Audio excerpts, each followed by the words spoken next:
Eclipse IoT is a showcase of basic building blocks and technologies for IoT solutions. So you can pick some cool pieces of software from the Eclipse IoT project, like Kura, which has been described before in the morning.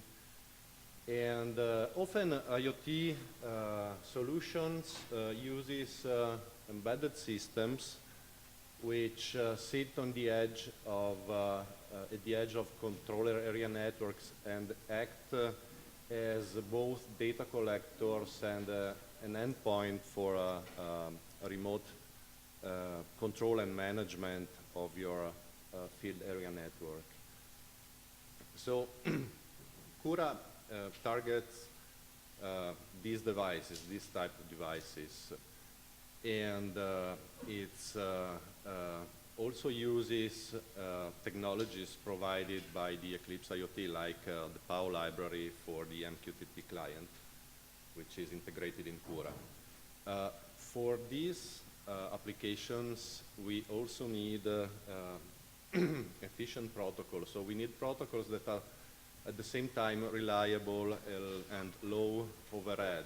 MQTT is a suitable protocol for end-to-end, machine-to-machine applications because of its low overhead on top of TCP, just 2 bytes in some cases, and because it offers multiple quality of services for delivery, for message delivery guarantee. So, what about the Kura project? Kura project is a young project. The code is available on Eclipse GitHub since March 2014. We are 12 committers, more or less active on the project, not 100% time. And why we decided to open source it? Well, we have spent some time over the last years trying to rewrite an old proprietary framework we had before in order to leverage the standard OSGi APIs. And while we eventually, the effort produced a better framework than the one we had before, we felt that maintaining and adding more features would have been a huge task. So eventually we decided to open source it. We believe that we in Kura offer a good and valuable core foundation service that others can use to add their own their own modules and plugins on top of it.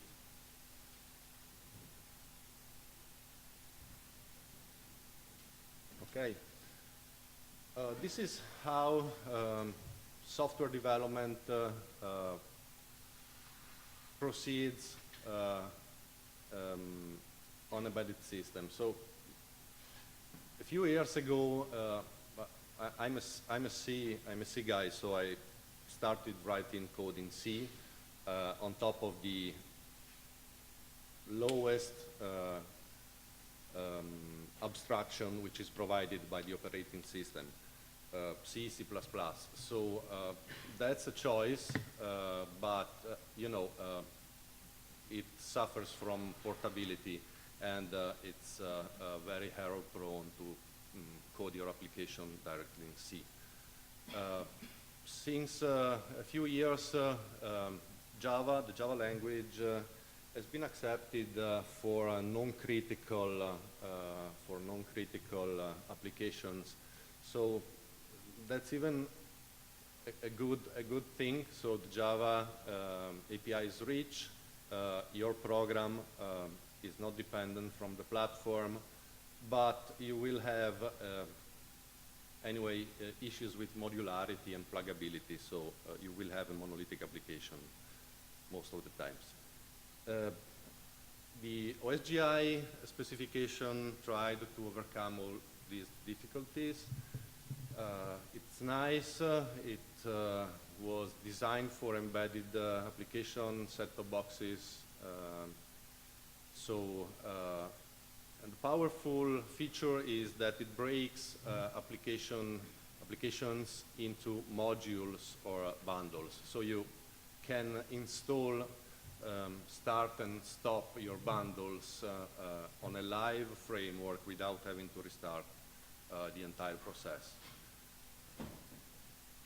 And it's now also a critical software lifecycle tool for enterprise embedded applications.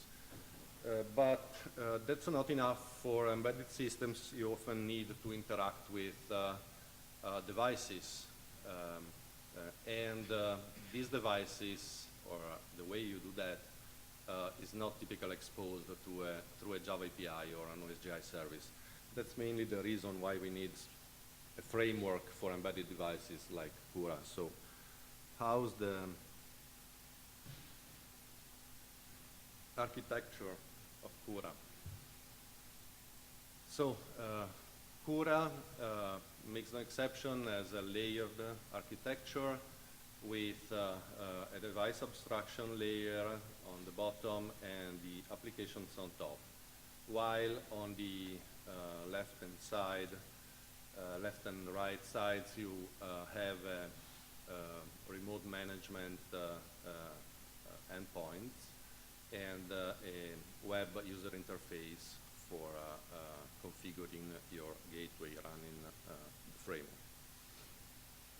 So starting from the bottom, we integrate in Kura some implementations of the popular javax.com and javax.usb and Bluetooth APIs for interacting with your devices.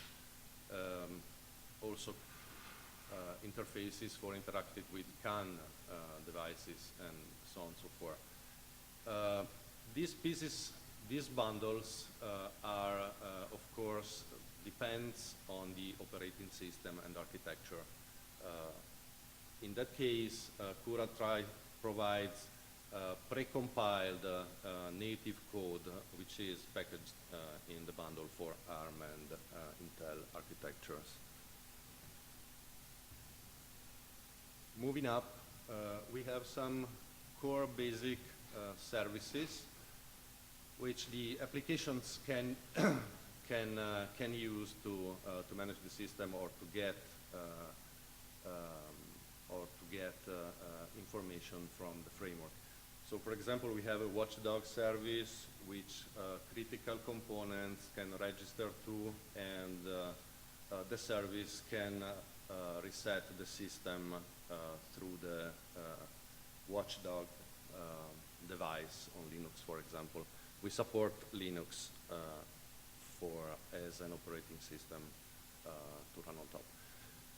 We have a GPS position service for parsing the NMIA strings from your GPS receiver, and so on and so forth.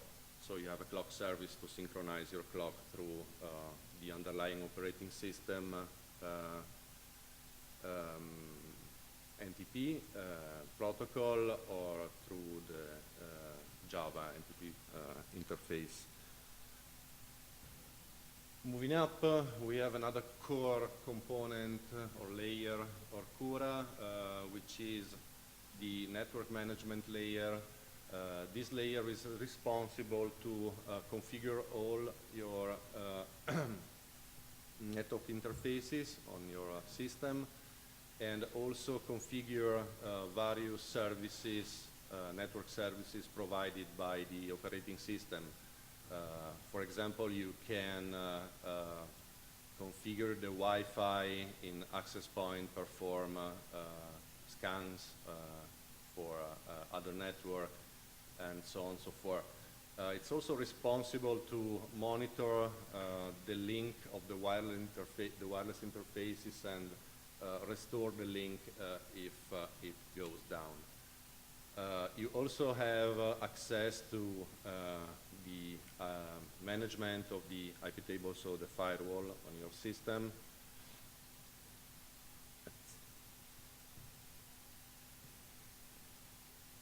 Still going up. We have a connectivity and delivery service. We have 3 layers which allows an application and allows all the applications on top to share the same connection to the cloud. In this moment, we are tightly coupled to MQTT, so we are MQTT-centric. Right now, we do everything, so all operations are done through the MQTT connection.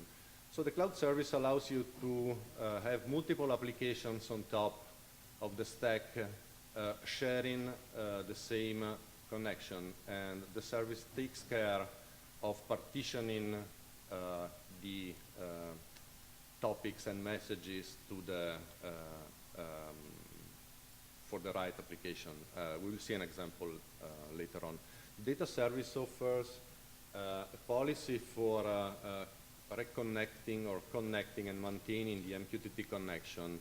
Also, it provides a message store to store messages on behalf of the applications while the connection is down, and automatically publish all the queued messages when the connection is reestablished. And the data transport is just a thin layer on top of the Eclipse PAO library, just to give a little bit of abstraction.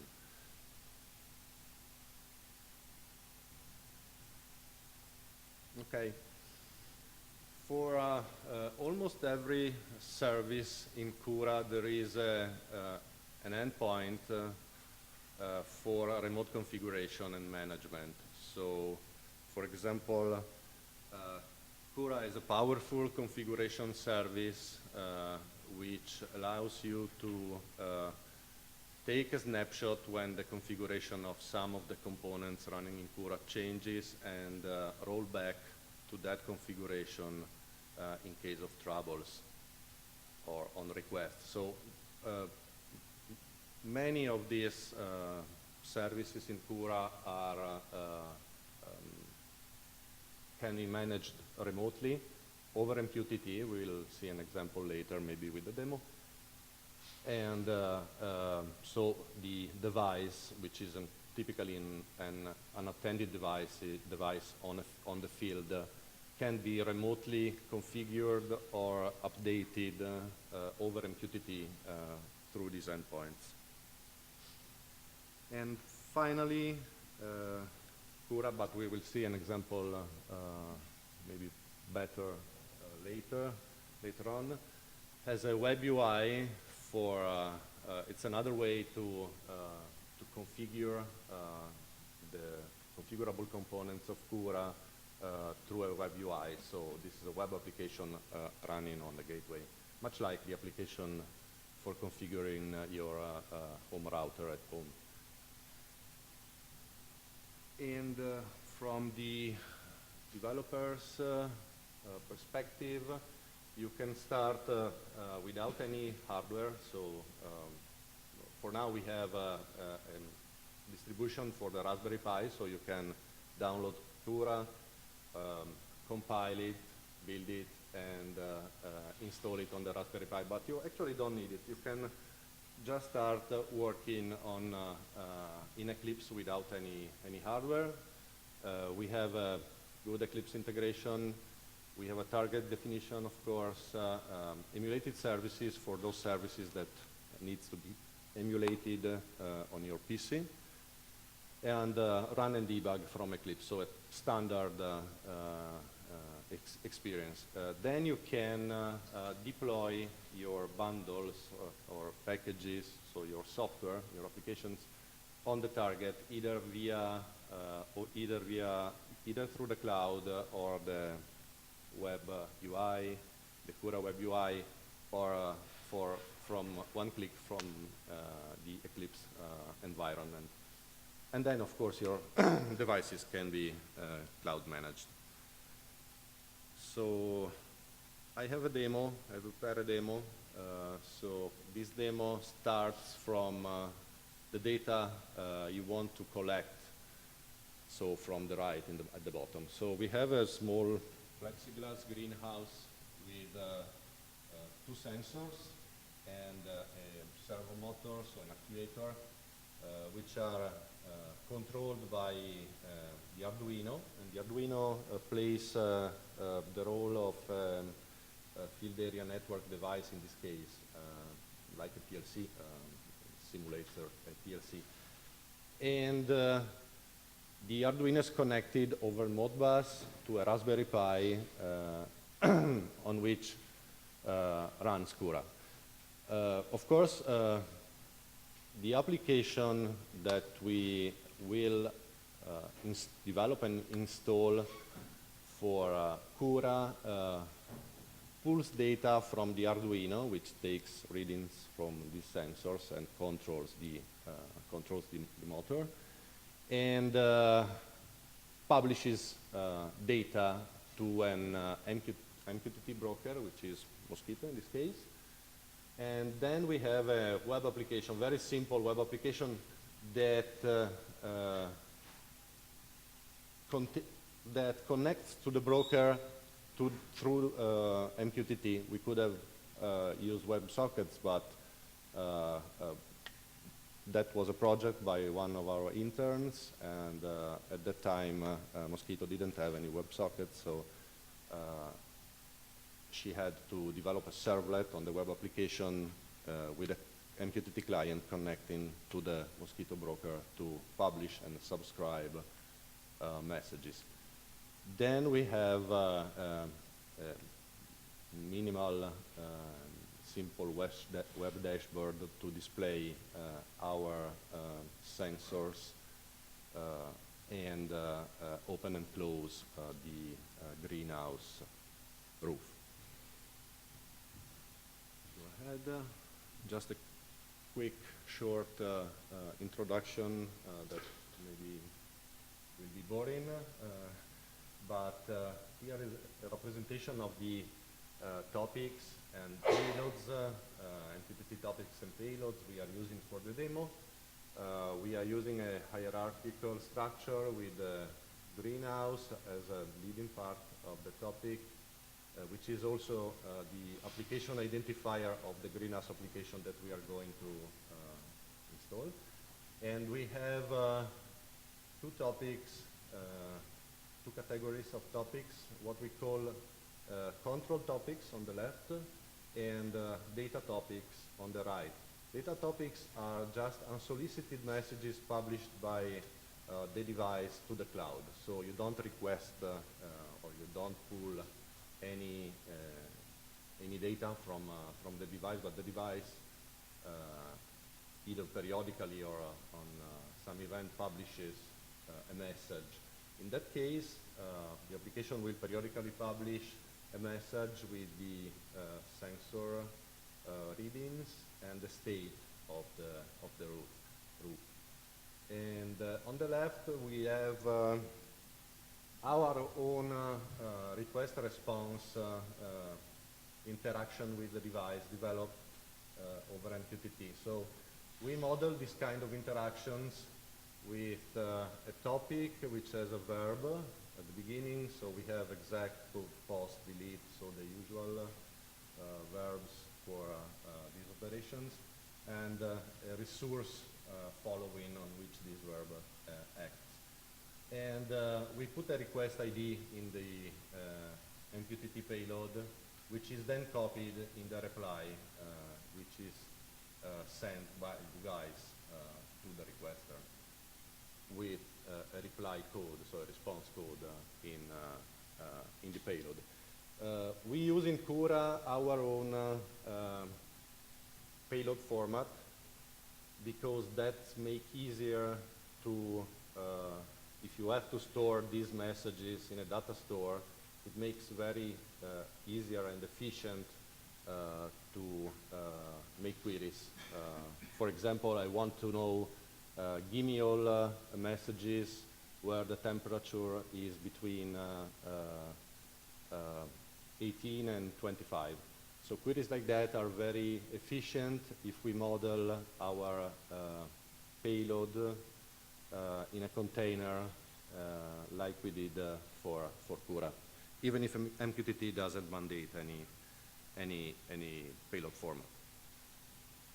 So let's take a look of to the application, to the greenhouse application.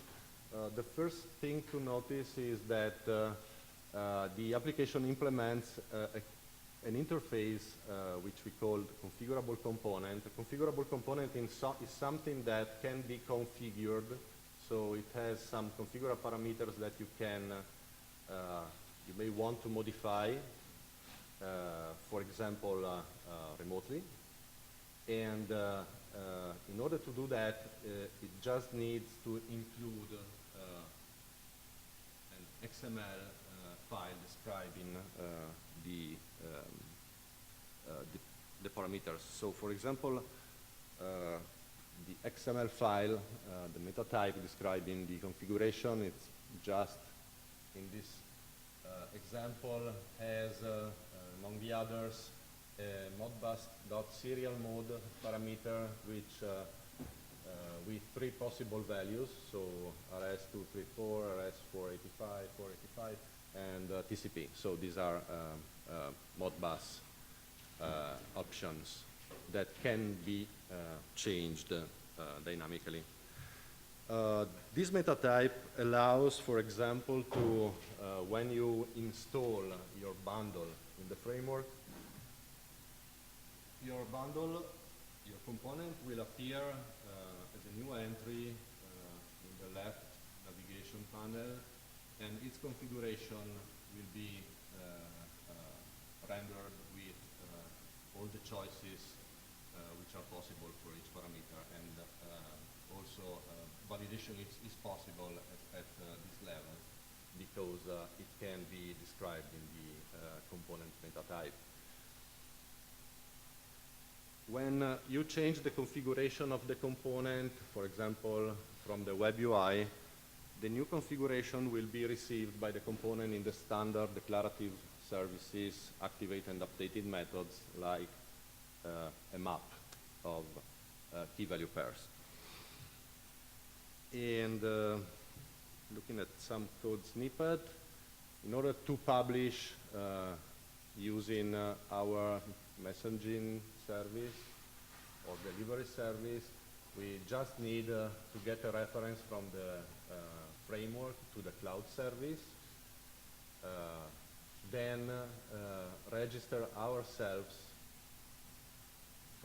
we don't have a pointer, as with our application identifier, which is in this case is greenhouse, and add ourselves as a listener for this endpoint. And in order to publish, as you can see, you can just instantiate a new Kura payload and add metrics like in a map. So we support the common types, common Java types, and also we could also use a binary blob instead of using metrics. So we have a few options here. And just add your readings and publish your data.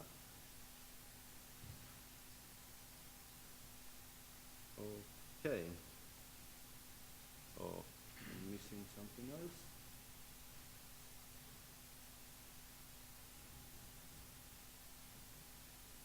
I'm missing a slide, sorry. But okay, so if you want to learn more about Kura, you can start from iop.eclipse.org, and I think we can move to the demo.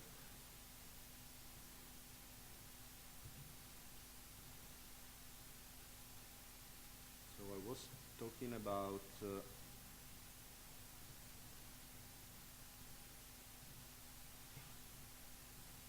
the Kura web user interface, which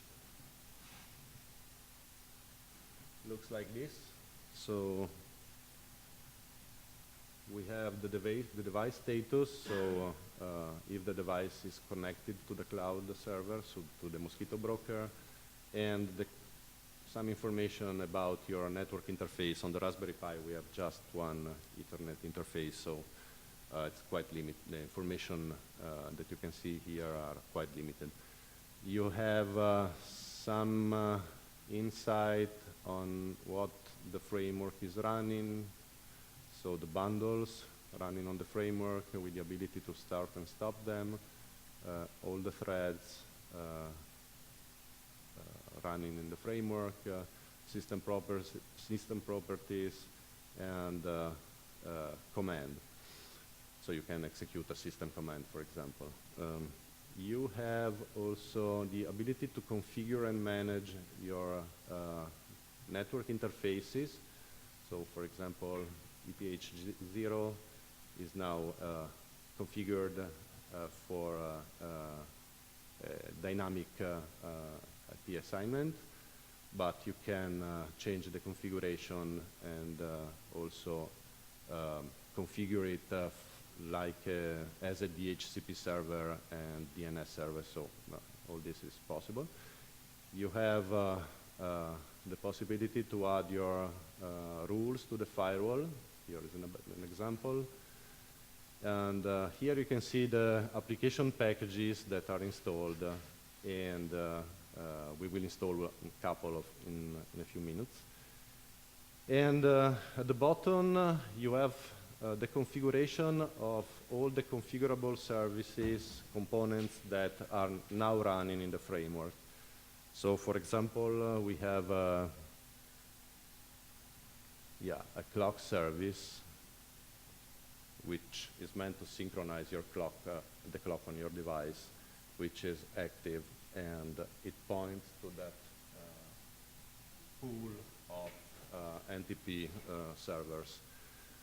And there are many others. There is the configuration of the MQTT client, the configuration of the data service, so for example, for limiting the store, the capacity of the store storing messages when the client is disconnected, and other service like this one for getting the position from your GPS receiver, if any. But let's start from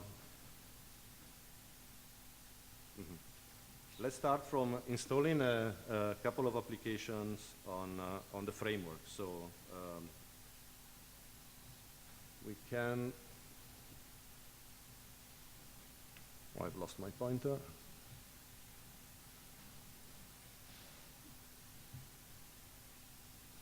Okay.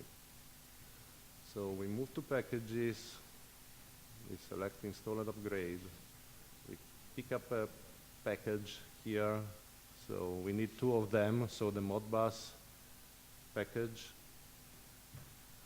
and we install it. And the greenhouse application.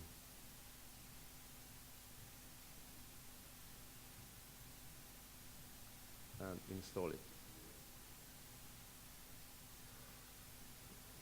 So a new configurable component for the greenhouse should appear at the bottom. Let me refresh it. Which one? This one. And this is its configuration. So given we are short in time, I'll try to show you the demo. So I've installed the greenhouse configuration, the greenhouse application. The application polls the Arduino for sensor readings. And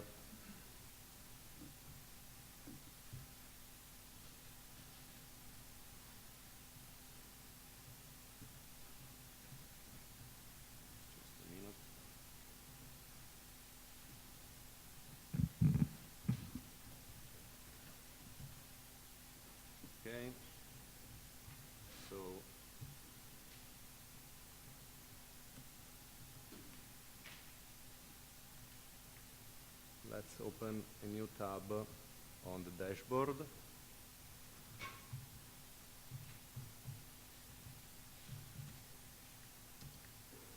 Okay, so there is some sensor readings from the Arduino.